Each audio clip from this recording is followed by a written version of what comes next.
Hello, my name is Max and with me today is Chris. Hello. And this is our review of the Oscars. The Oscars have happened yesterday. Did you watch the ceremony? Some of it. Did you watch the red carpet stuff? Caught some of the red carpet stuff. What did you think of that? See, I watch him on the E channel, entertainment or whatever. I watch those things and it really does sort of depress me. Like, they don't really talk about the films, they talk about what someone's wearing. That's the whole focus. Well, the women. But why? Why don't they talk about the films more? They seem to talk about more... I know it's glitz and glamour, but they talk about that rather than the films. They say, oh, and she's wearing that, and she won whatever, but she's wearing that. Look at her. Tradition. Probably because it's easier to talk about that. Most of those reporters aren't big film buffs. Yeah.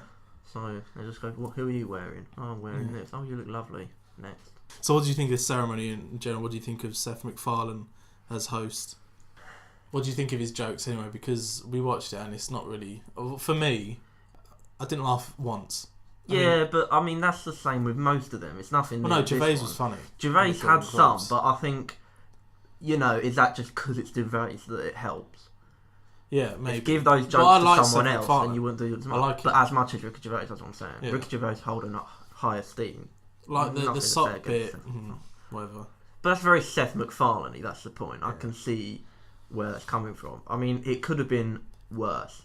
I didn't hate it or even dislike it. It was just like, yeah, okay, that works. That's an Oscar performance sort of thing. What do you think of the whole musical sort of theme?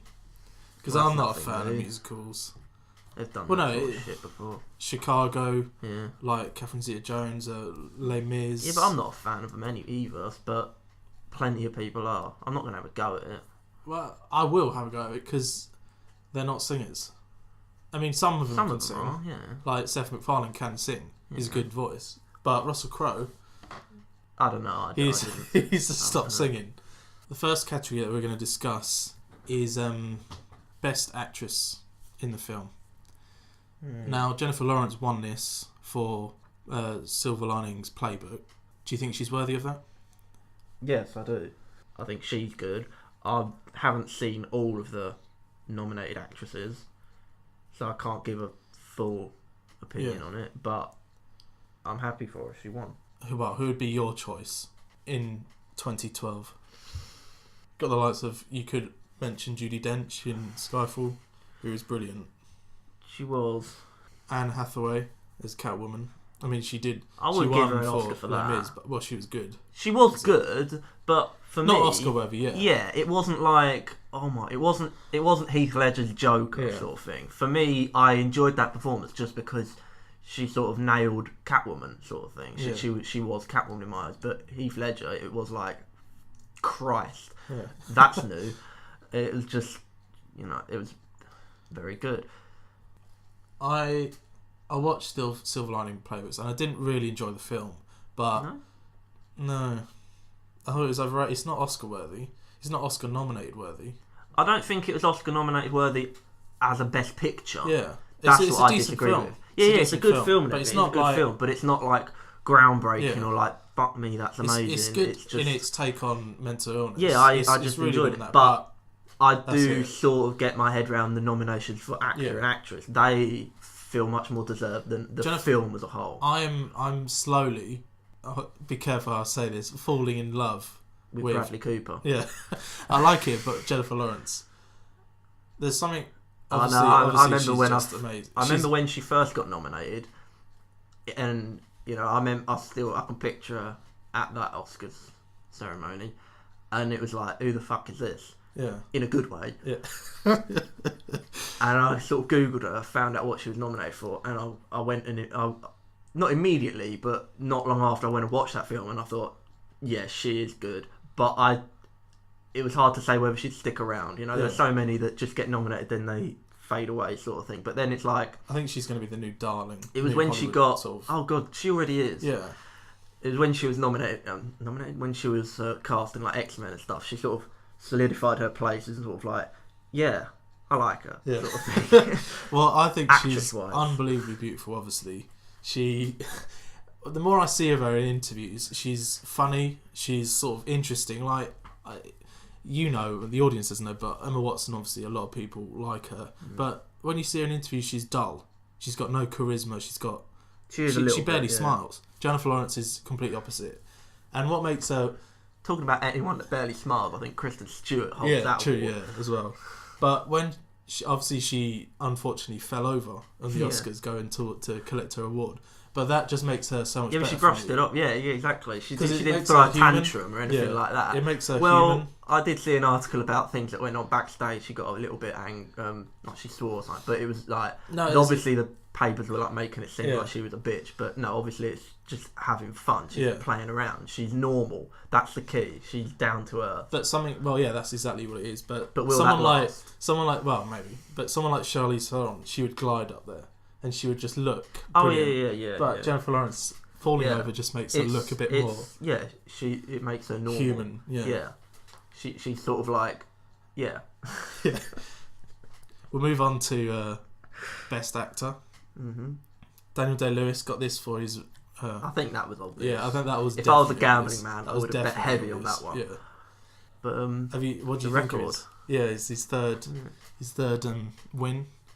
So Best Actor. Yeah, technically he's the best actor of all time then. Well, yes and no. I disagree with that. Yeah, I wouldn't agree with that. Yeah. But... I mean, who is Peter O'Toole? He's been nominated how many times? Never won? 5 times? 5 or 6 times? I think that says more than 3 wins, sort of thing. Yeah, true. Well, how many times has he been nominated? Daniel Day-Lewis? Yeah. I don't know. He probably has been nominated a few more times, sort of thing. I'm not saying he's not a good actor. He's a phenomenal actor. Yeah. I'm just saying it's that sort of thing isn't the best way of telling an actor's worth. From what I've seen of Lincoln, because I haven't seen the film all the way through, but it does look sort of like you don't see Daniel Day-Lewis, you see Lincoln, which is just a testimony to the whole thing. Well, that is clearly the best thing about it, sort of thing, especially from the point of view of someone who knows and kind of doesn't fully care that much about American history. No offence or anything. It's just, I've got no reason. I mean, I don't care that much about British history, but I'm not American. You're not a historian. I wanted to know about it, particularly about him. You really have to pay attention, but he makes it a lot easier to watch because it is a great performance. Alright, I'm going to be controversial here. He wouldn't be my best actor. I think Jamie Foxx in Django was better, and I think Daniel Craig in Skyfall was better. So I would vote. No. I would nominate Daniel Craig. Daniel Craig? No, no, I'm not having that. Why not? Jamie Foxx, I can understand, but because I don't think there was anything that particularly amazing in Daniel Craig in Skyfall. It was. No, what's amazing is that he is, and this is coming from a massive everyone James Bond thinks fan. that he's the best Bond now. Yeah, and but I think that's also quite a bit down to the film and everything. But I mean, I could, like I say, I'm a massive James Bond fan. I could debate this for hours. Yeah. But just to keep it short, while I like that performance, it didn't blow me away. Yeah, it's not. I know it's not a traditional like, Oscar-worthy sort of film. How did he do that sort of thing? It felt fairly, seen that before kind of attitude. So I'm not gonna do that. I've never seen many performances like Lincoln where I've gone, bloody hell, that's Lincoln sort of thing. I didn't go, Jesus Christ, that's James Bond. I went, that's Daniel Craig. I think for me that's quite key. I know that sounds a bit obvious. I have to believe in it sort of thing, but I'm fairly cynical when it comes to things like this. So if anyone actually does make me go, good on you sort of thing, then that sort of feels like a good thing from me. It's like, that's not, I don't hand out that very often. Well, recently I watched Terminator Salvation, and I totally believe that Christian Bale is John Connor. He fits the role, so he's not Oscar. But that's a shit film. It's a shit performance. As a character, John Connor, it's not a very deep one. It's not a very complex character. It's not a very, detailed one. It's just slapping a name on someone. For John Connor, all you need is someone that's mildly tough, and it helps that we can look at Christian Bale and go, Batman, that immediately makes you go, tough guy. If this was his first performance, He speaks like that. Well, he's got a good deep like American accent sort of thing, and you just put the name John Connor to him. You go, give him a gun, and go, that's John Connor. Yeah. It helps when he's up against the Terminator. And you go, yeah, that's John Connor sort of thing. You know. Yeah. Talking of Skyfall, Adele won for her song. Brilliant. That was a bit odd. Brilliant. You know, that was expected. Because Skyfall, the song is just. It's brilliant. We'll move on to the winner of the Best Picture, which was Argo this year. What are your thoughts? I liked the film, but it was one which I kind of... To say I had to drag myself through, it's a bit harsh, but it's like... You weren't invested in the drama. I wasn't like, oh, what's going to happen next sort of thing. It, you know, maybe it's just the mood I was in at the time, but I wanted to watch it to see what it was all about sort of thing. And I was interested. I do like sort of knowing when it's like based on a true story sort of thing. I do like those sort of things. I'm glad I watched it, and it is a good film. See, for me, I'm totally the opposite for you. I was like, what's happening next? I was invested in it. I thought it was brilliant. Like you, I was in a mood where I was like, whatever, I'll watch it. When I got about halfway, when it was like they actually started doing stuff, I wasn't throughout sort of like going, sort of thing. But it was a great there film was a certain element of that. Great film. It was funny. It was... The ending was dramatic. Like you were literally on the edge of your seat, to use that not cliche. really, because you know they get out of it. Yeah, I suppose. See, that's the problem with that sort of film. It loses that element of tenseness. Yeah. It's like there is some, because it's like, oh, how are they going to get out of it? But whether they will is gone. Yeah. You know they get out of it. It's like watching Downfall. You know what's going to happen. Yeah, exactly. It's no one's surprised by the ending. But for me, I don't think it was Best Picture of 2012. Right. What about... I assume you wouldn't for you as well. For me, I really did... Out of the list, what else was nominated? That... Silver Linings Playbook, Lincoln, Life of Pi was a thing, Zero Dark 30. That's fine. So yeah, out of all of those films that were nominated, I would probably go with Argo. Yeah. It's not the sort of film that I would ever claim is my favourite film ever made, but it is one which I would say is a good film that was made. Django. But yes, that wasn't nominated for Best Film. It was. Was it? Yeah. Oh, okay, then that one's the one I'd go for. Yeah, for me, Django was better. Yeah. Out of the list, I would pick Django along with you. Yeah. It was a film which I enjoyed thoroughly from beginning to end. And I just thought it blew me away, sort of thing. It was an amazing film, performance-wise, direction, the script, everything. I just really, really liked it.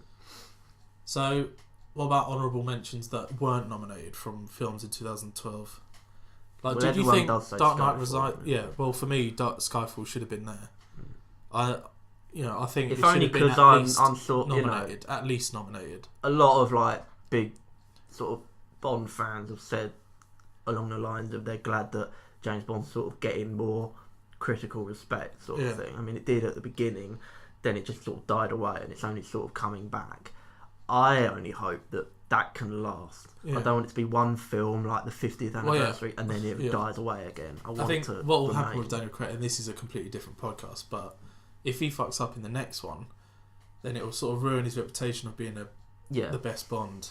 But if he does do another good one, then he's definitely the best Bond for me. What about The Dark Knight Rises? Would you say that should have been nominated? I wouldn't say that should be nominated for best film, no. How about... I liked it, I enjoyed it, but it wasn't like, Christ, that's a good film sort of thing. Nothing in it took my breath away. Nothing was amazing in it. Yeah. It was just a decent film. What about Avengers?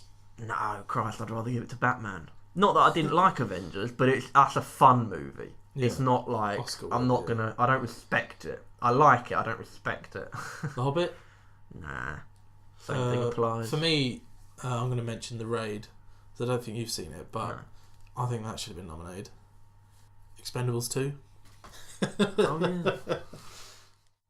So we'll move on to honourable mentions because we wanted to talk about Christoph Waltz winning Best Supporting Actor for Django. What do you think of that? Thoroughly deserved. I think he was one of the best things about Django for me. Did he win for Inglourious Bastards? Yes, he did. He did. Well, I think he was better in Inglourious Bastards, but he's still brilliant in this. Oh, he's brilliant, yeah. But the thing is with Django is that Samuel Jackson could have won that award, DiCaprio could have won that award, and Christoph Waltz did. True. Win. That just saying that just makes me more go, no, Django should have been the film of 2012. Yeah, it should have been. Well, that was our review of the Oscars. Get in contact. We'd like to hear your favourite film, favourite male performance, and favourite female performance. Subscribe to our channel if you want to listen to more videos like this. But from me and Chris, thanks for listening.